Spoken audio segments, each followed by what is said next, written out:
Welcome back बच्चों, स्वागत है आपका नॉलेज हैंगआउट में। मैं हूं ऋषभ शुक्ला और हम बात कर रहे हैं बिजनेस द बॉस सीरीज में। और आज जो हमारा टॉपिक रहेगा वो रहेगा ऑब्जेक्टिव्स ऑफ मैनेजमेंट और इंपॉर्टेंस ऑफ मैनेजमेंट। जब हमने बात कर ली है कि मैनेजमेंट क्या है और ये इसका नेचर क्या है, इसका सिग्निफिकेंस क्या है, तो अब ये बहुत जरूरी हो जाता है कि ऑब्जेक्टिव जानना। मैनेजमेंट को हम किस उद्देश्य से एक्सेप्ट करते हैं या मैनेजमेंट को किस उद्देश्य से लागू किया जाता है, तो इसको ब्रॉडली तीन कैटेगरीज में डिफाइन किया गया। पहला रहा आपका ऑर्गेनाइजेशनल ऑब्जेक्टिव, दूसरा था सोशल ऑब्जेक्टिव और तीसरा था आपका पर्सनल ऑब्जेक्टिव। इसको समझने के लिए माइंड में एक फ्रेम लेकर चलिएगा कि मैनेजमेंट का ये रिस्पॉन्सिबिलिटी है किसके towards, towards organisation, towards society, towards personal, यानी कि आपके जो एम्प्लॉइज हैं, इन तीनों के प्रति बिजनेस का क्या रिस्पॉन्सिबिलिटी होती है, मैनेजमेंट की क्या रिस्पॉन्सिबिलिटी होती है, या आप उद्देश्य कह लीजिए या रिस्पॉन्सिबिलिटी कह लीजिए। समझने के लिए मैं एक आपको पैटर्न बता रहा हूं, ठीक है। तो objective of management towards organisation इस तरह से समझिएगा। पहला क्या है, सर्वाइवल।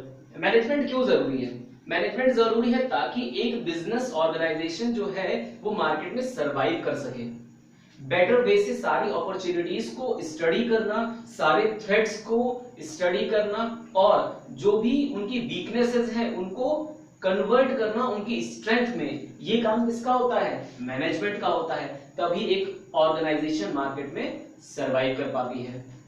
अगला पॉइंट आता है प्रॉफिट। मैनेजमेंट का दूसरा सबसे बड़ा ऑब्जेक्टिव होता है अपने बिजनेस के लिए कि वो उसको प्रॉफिट कमा के दे। अगर मैं प्रोफेशनल एक्सपर्ट्स को नौकरी पर रख रहा हूं, एक एमबीए होल्डर को रख रहा हूं वहां पर अपने ऑर्गेनाइजेशन में, तो भैया सिर्फ पैसे बांटने के लिए नहीं रख रहा हूं। उसका कुछ काम है। उसका काम क्या है कि मुझे पैसे कमा के दो, तब तो मैं तुमको सैलरी दूंगा। तो मैनेजमेंट का दूसरा काम क्या होता है? ऑर्गेनाइजेशन को प्रॉफिट करवाना। तीसरा काम क्या है? ग्रोथ। सर्वाइवल और प्रॉफिट के साथ जो तीसरा सबसे बड़ा चीज आता है वो है ग्रोथ। आज अगर आप रिलायंस इंडस्ट्रीज की बात करते हैं तो वो ऐसे ही उस मुकाम पे नहीं खड़ा है, वो खड़ा है अपने मैनेजमेंट के दम पे। कोई भी पॉलिटिकल पार्टी अगर इलेक्शन जीतती है तो ऐसे ही इलेक्शन नहीं जीत जाती है, उसके पीछे होता है उसका स्ट्रॉन्ग मैनेजमेंट, उसका कैबिनेट, क्लियर, जो उनको उस मुकाम तक पहुंचाता है। तो ये तो बात हुई ऑर्गेनाइजेशनल ऑब्जेक्टिव की कि मैनेजमेंट का ऑर्गेनाइजेशनल ऑब्जेक्टिव क्या होता है। अब बात करते हैं सोशल ऑब्जेक्टिव। लेकिन इसको समझने के लिए क्या समझिए, मैनेजमेंट का सोसाइटी के प्रति क्या रिस्पॉन्सिबिलिटी है, तब आपको ज्यादा जल्दी समझ में आएगा। पहला, क्रिएटिंग एम्प्लॉयमेंट। मैनेजमेंट का दूसरा सबसे बड़ा क्या होता है? एम। सोसाइटी के मतलब सोसाइटी के लिए जो एम होता है पहला, वो क्या होता है? Creating employment. क्योंकि जो बिजनेस है वो वैक्यूम में क्रिएट नहीं किया जा सकता ना, उसको आप जिस सोसाइटी में कैरी आउट कर रहे हैं, जरूरी है कि वहां लोकल पॉपुलेशन को, वहां के लोकलाइज्ड पीपल को आप एंटरटेन करें, उनको जॉब अपॉर्चुनिटीज प्रोवाइड करें। जब आप उनको जॉब अपॉर्चुनिटीज देंगे तो they will have a bonding with you. When they will establish a bonding with you, they will stand for you. और एक बिजनेस के लिए इससे अच्छा कुछ नहीं हो सकता है कि वहां की पब्लिक उसको सपोर्ट करे। अगला है हेल्पिंग इकोनॉमिकली बैकवर्ड सेक्शन। कई बार आपने देखा होगा, आजकल एरियल का ऐड देख लीजिए, निहार शांति आंवला का ऐड देख लीजिए, क्या कर रहे हैं? ये गरीब बच्चों को पढ़ाने की कोशिश कर रहे हैं। तो हर एक सोसाइटी क्या करती है, अपने जो वीकर सेक्शन होती है उसको कोप अप करने की कोशिश करती है, उसको अपने साथ लाने की कोशिश करती है। ये सोसाइटी करती है, तो बिजनेस का भी तो कुछ रिस्पॉन्सिबिलिटी बनती है ना। जिस सोसाइटी में वो अपना प्रॉफिट, जिस सोसाइटी से वो प्रॉफिट अर्न कर रही है, उसके प्रति भी तो उसकी कुछ रिस्पॉन्सिबिलिटी है, बनती है ना। और देखिए, इन तीनों में ही ना बिजनेस का अल्टीमेट फायदा है। कैसे? अगर वो एम्प्लॉयमेंट जनरेट करेगा लोकल एरिया में तो उसको अच्छे और चीप लेबर मिल जाएंगे, इंस्टेड ऑफ वो कहीं बाहर से इंपोर्ट करके लेबर लाए। दूसरी चीज, अगर इकोनॉमिकली बैकवर्ड जो सेक्शन है वो भी इकोनॉमिकली स्ट्रांग हो जाएगा तो उनकी परचेजिंग पावर बढ़ेगी, और उनकी परचेजिंग पावर बढ़ेगी तो क्या होगा? अल्टीमेटली बिजनेस का ही फायदा है।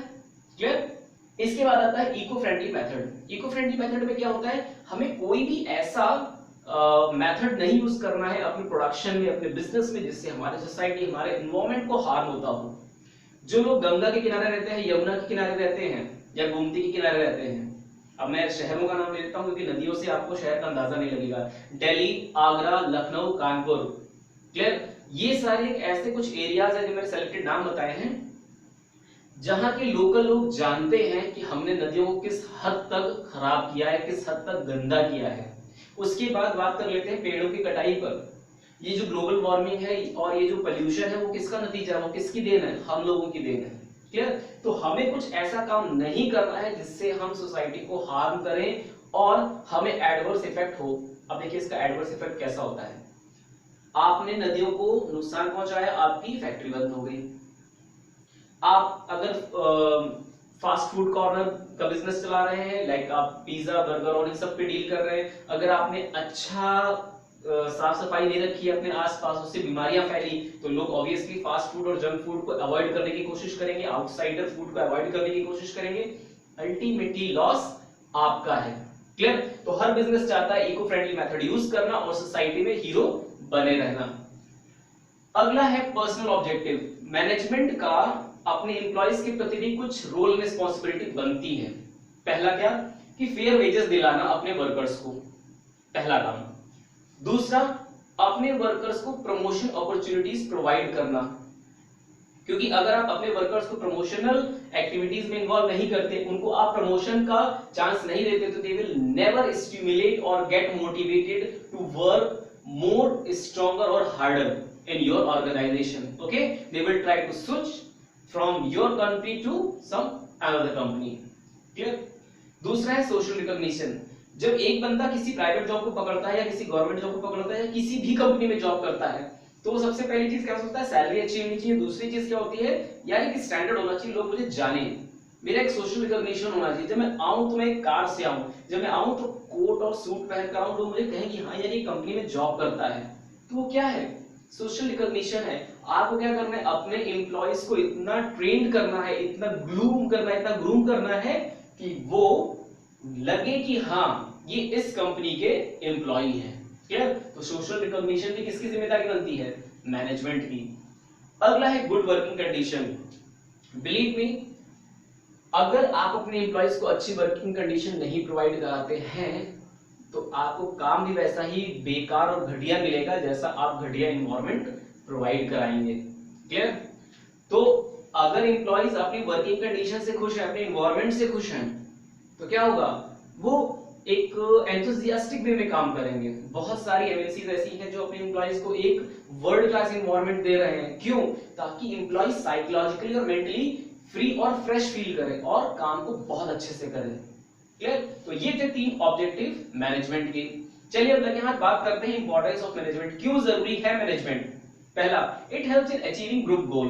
ये क्या करता है, जितने भी ग्रुप्स होते हैं, यानी कि जितने भी डिपार्टमेंट्स हैं, जितने भी ग्रुप की अगर बात कर लूं तो मैं मैनेजमेंट ग्रुप की बात कर लेता हूं और वर्कर ग्रुप की बात कर लेता हूं। जो ये मैनेजमेंट है, जो मैनेजर्स का ग्रुप है और जो एम्प्लॉइज का ग्रुप है, इनके ग्रुप की जो एम्स होते हैं उनको यूनिफाई कर देता है और कहता है कि अगर आप कंपनी के गोल को सेटिस्फाई करते हो तो आपका गोल भी सेटिस्फाई हो जाएगा। तो अल्टीमेटली करता क्या है, it unifies the individual goal into group goal. Clear? तो ये हेल्प करता है आपके ग्रुप गोल को अचीव करने में। दूसरा, इट इंप्रूव्स एफिशिएंसी। जब आप मिलके काम करते हैं, कोऑर्डिनेटेड वे में काम करते हैं, तो क्या होता है, आपके काम करने की जो एफिशिएंसी है, जो क्षमता है, वो बढ़ जाती है। अगला, it creates a dynamic organisation. Management का काम क्या था, जब आप नेचर पढ़ रहे थे तो क्या था, it's a dynamic in nature. वो क्या करता है, जो भी मार्केट में उतार चढ़ाव, फ्लक्चुएशन, चेंजेस आ रहे हैं, उनके लिए ये ओपन हैंडेड होता है कि जो भी कुछ आ रहा है मैं इसको अडॉप्ट करने के लिए, एक्सेप्ट करने के लिए तैयार हूं। तो एक स्ट्रॉन्ग मैनेजमेंट क्या करता है, ऑर्गेनाइजेशन को डायनामिक बनाता है ताकि वो हर उतार चढ़ाव में एडजस्ट कर सके। अगला, it helps in achieving personal objective. सिर्फ ग्रुप गोल ही नहीं करता है, मैंने बताया था ना कि वो सबके गोल्स को यूनिफाई कर देता है। लाइक जो आपका पर्सनल एम है, आपका पर्सनल एम क्या है, हाई सैलरी पाना, प्रमोशन पाना, एक सोशल रिकॉग्निशन पाना, यही तो सारे आपके थे ना। तो अगर आप काम अच्छा करते हैं, आप कंपनी के गोल को अचीव कर रहे हैं, तो कंपनी क्या करती है, आपके लिए भी काम करना चालू कर देती है। तो मैनेजमेंट क्या कर रहा है, group goal as well as personal objectives को भी पूरा कर रहा है। ये देखिए पर्सनल ऑब्जेक्टिव है ना, सारे फुलफिल कर रहा है मैनेजमेंट, ये इसकी इंपॉर्टेंस है। अगला, it helps in development of society. यहां पर ऑफ लगेगा, डेवलपमेंट ऑफ सोसाइटी। कैसे?